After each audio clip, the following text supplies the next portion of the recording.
Mr. McConnell. No.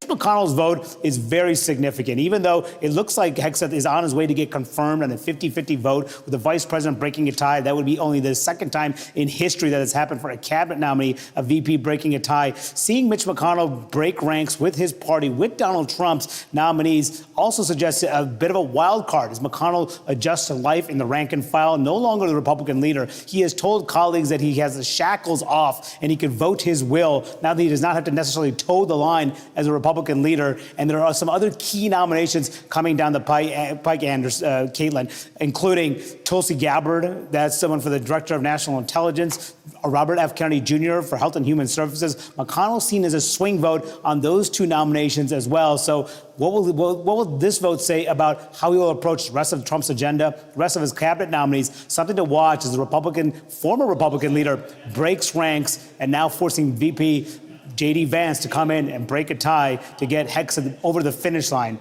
All right. Are there any senators in the chamber who wish to vote or change a vote? If not, on this vote, the yeas are 50 and the nays are 50. The Senate being equally divided, the Vice President votes in the affirmative, and the nomination is confirmed. Are you disappointed that McConnell voted no? I didn't even know that. No, I don't know that. I just heard that we won. Winning is what matters, right? So thank you very much, everybody. All right, guys. So we got to talk about another Trump W. Now, this W is a W that was a hard W to get. But you know what? The hard-fought W's are the best W's, as Pete Hegseth has now officially become President Trump's defense secretary after J.D. Vance pulled up to the Senate to cast the tie-breaking vote. And the reason why he needed to cast a tie-breaking vote is because you have the Mitch McConnell crew, Susan Collins and Lisa Murkowski, along with Mitch McConnell, of course, deciding to vote against Pete Hegseth to become the defense secretary. And that required J.D. Vance to come in and to break the tie. We are watching the U.S. Senate in a dramatic late-night session. Senators voted on the nomination of Pete Hegseth as defense secretary, and J.D. Vance has just voted to break the tie. It was 50-50 earlier tonight in whether or not to confirm Pete Hegseth once again as defense secretary. Vice President did as people expected. He cast the tie-breaking vote to say yes. He is now the defense secretary. The big surprise of the night was Mitch McConnell of Kentucky, who did vote no. The other Republican senators who voted no were Susan Collins of Maine and Lisa Murkowski of Alaska. They publicly made their intentions known going into this vote. Another surprise was Tom Tillis of North Carolina. He was undecided, but he spoke for several hours with Hegseth today, and he voted yes. We don't know what was discussed, but he did vote yes. But once again, that's J.D. Vance who cast the tie-breaking vote in the nomination for Pete Hegseth as defense secretary. Now, earlier, just a few minutes ago, we actually heard from President Trump, who is in California, and he was speaking to reporters there tonight at a press conference, a brief press conference, and he said he spoke to Pete Hegseth on the phone on his plane, and he said that he thinks that Pete Hegseth will be a great Secretary of Defense. He said he did not know that Mitch McConnell voted no until the reporters said it during the press conference, but he also said it didn't actually matter because winning is what matters. So that is the latest on the Senate floor. A dramatic evening tonight. 50-50 was the vote for senators voting in the nomination for Pete Hegseth, but Vice President J.D. Vance had to come in and cast a tie-breaking vote. They had to wait for about almost an hour for him to come and break that tie. Yeah, so the leftists will be boo-hoo-whining and crying about this. Democrats will be boo-hoo-whining and crying. They'll be saying that Pete Hegseth is not qualified, that he's DEI. Breaking out of Washington, Pete Hegseth is now our Secretary of Defense after having been confirmed by the Senate in a 50-50 vote.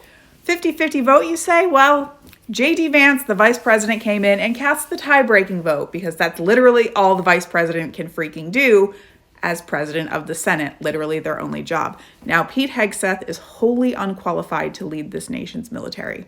full stop. Not only does he lack the experience, temperament, or judgment, he's just morally unfit for his attacks on women, for his views on women, and women who serve on the front lines defending this country every single day. His biggest achievement is being a news contributor on Fox and writing a book that nobody read and serving one tour in the Middle East, not even, a career military guy. Pete Hegseth is officially our Secretary of Defense. How did he get the role? Amidst his allegations of heavy drinking and aggressive behavior towards women, the Senate tied even though majority is Republican, so J.D. Vance broke it. What does this mean for America? Senate Majority Leader celebrated and said there will be no more woke distractions. But another senator called him dangerous and unqualified. Of getting drunk at his last job and passing out multiple times. He did get accused, but he didn't go to prison for anything, so just let it go already! Well, I'm just saying, character matters, and he was also accused of sexual assault and getting aggressive with his wife to the point of physical contact. His sister was one of the people that reported that was true, but she's a liar! If you didn't see it yourself, don't speak on it. Allegedly, his second wife had a safe word with friends so they knew if she needed help or not. Keyword allegedly! Hegseth will now lead an organization of 2.1 million service members. A budget of $850 billion. 2.1 million service members. Didn't he run a nonprofit into the ground to the point he had to step down because he couldn't? Yes, he basically got fired because he mismanaged all their money. To succeed, you have to fail! He won't make the same mistake again! Why are we putting him in charge? We act like we have a government full of loyalists that do whatever Trump tells them to do. The fact that he got nominated means he was qualified the whole time. This is the same person that said women should not be able to serve in combat. It shouldn't, because everybody knows men are much more capable than women. He's also an extremely far-right Christian. And everyone's just okay with this. Okay with it? A lot of us are celebrating right now. So when we look at the face of America, that's the person we want to see. Person that's going to end woke. So what, he paid $50,000 to the woman that accused him of sensual assault, but it's still there! Birthday 2025! Glad Elon did the Roman salute on TV, because now a bunch of kids are doing it at school. Do you have anything to say for yourself? Faithful. No! I don't even care about eggs anymore. I don't care what they got to say, right? They can say whatever they want, okay? These are the same people that supported Lloyd Austin and the clown show that was the Democrat Party running the military in our government for the last 4 years, right? So I don't want to hear anything from these people because as far as I'm concerned, Pete Hegseth doing his confirmation hearing proved to me that, yes, he definitely can do this job and he can do this job well. Thank you, Mr. Chairman. Pete, I'm actually going to ask you questions because I want to hear your answer. How many genders are there? Tough one. Senator, there are two genders. I know that well. I'm a she-he, so I'm on board. What is the diameter of the rifle round fired out of an M4A1 rifle? That's a 5.56. How many push-ups can you do? I did 5 sets of 47 this morning. What do you think are most important strategic bases in the Pacific? In the Pacific, Guam is pretty strategically significant. How many rounds of 5.56 can you fit into the magazine of an M4 rifle? Depends on the magazine, but standard issue is 30, Senator. And what size round does the M9 Beretta standard issue sidearm for the military fire? A 9mm, Senator. What kind of batteries do you put in your night vision goggle?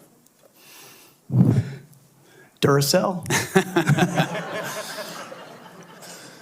So right there, you're representing qualifications that show you understand what the warfighter deals with every single day on the battlefield. You understand what happens on the front line where our troops will be. And what happens, unfortunately, in this country is decisions made in rooms like this, bad decisions, end up in dead 17, 18, 19-year-old Americans. And those Americans rarely come from families that sit in rooms like this. They come from lower, middle-income families who sometimes the military is their only way out.